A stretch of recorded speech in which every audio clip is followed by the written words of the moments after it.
All right, Roadhouse Blues by the Doors. If you want to hear me playing along to the record, it's there on my page. So anyway, it starts off on just E. It starts off in the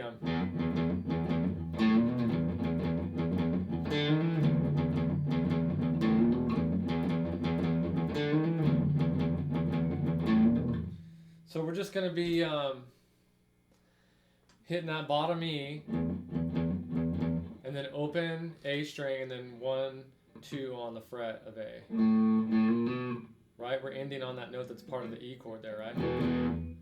Since we're in E, so it's.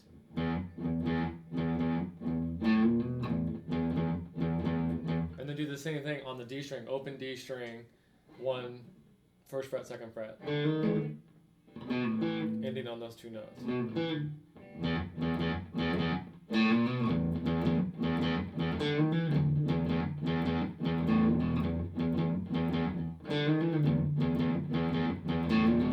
Okay, and then you'll hear it where he goes.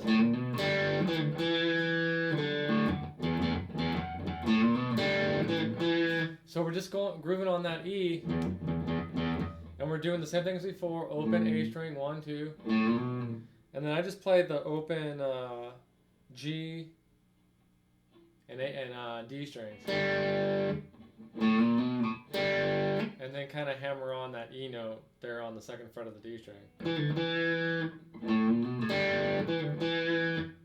Right? So you got.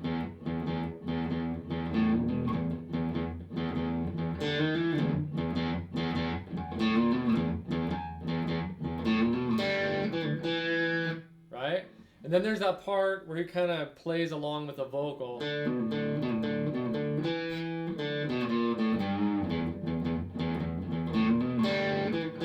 So for that part, you just got open D string to the B note on the 2nd fret A string, right?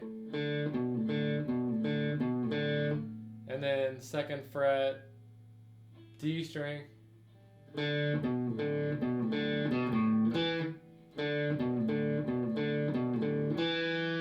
Open D, and then walk it down.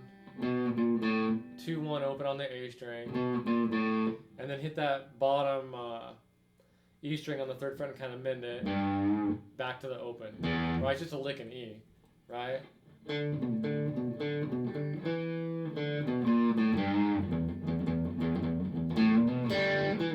So it takes you back into that part, right?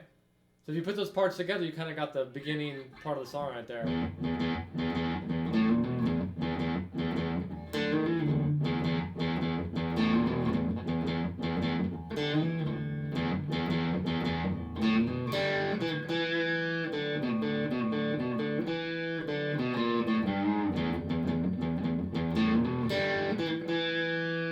And then it goes, when he's singing the verse, you'll hear where he goes.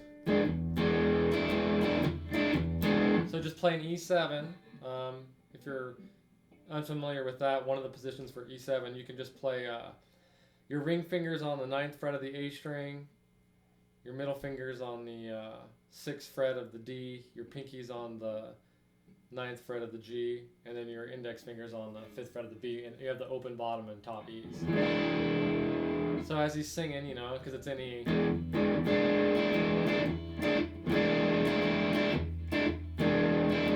You'll hear him do that, and he'll go into that again.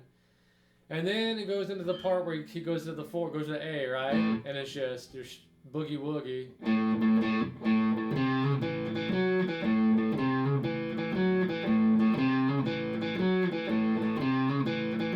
So it's kind of just one note at a time, it sounds like to me. But just open open A string a couple times. 2, 3 on the A. 3, 4. A couple times on the E note there on the 2nd fret of the D string. And then 4th fret on the D string. So I'll do it slow. It's.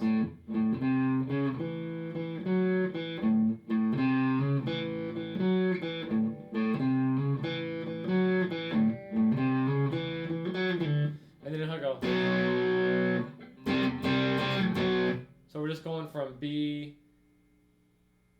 to C back to B. goes into the solo part, right? So for that, I mean, something simple. You can just bend up the 14th fret of the G string, and keep your index finger on the B note there on the 12th fret B, and just kind of.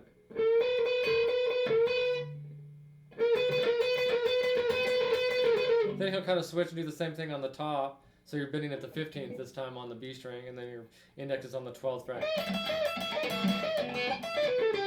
Then he'll go back. Then he'll come up here and do that, you know. So that's just open B string, 2nd fret B, and then open E. And then right at that in there, if you listen to the song, you can just throw in some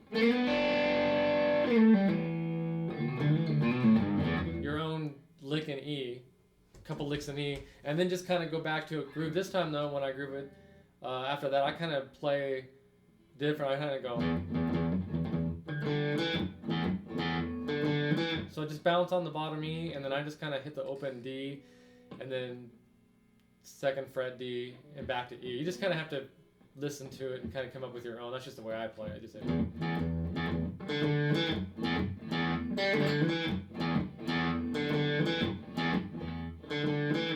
And then he'll do kind of just go through E for a while, and then he'll have some licks in there to answer the vocals, which you can figure that out. Somewhere in there. And after that, it takes us back to the E, where we go back to that E7. That's pretty much all the components of the song. You'll just have to listen to where they're all at. It comes back to the E, and then we just go back to the normal groove again. So nothing changes, though, from that particular progression there. So anyways, give that a good listen, and it's a cool, great song to get some cool licks in E, because you can just make it your own and make it sound really cool. So, all right.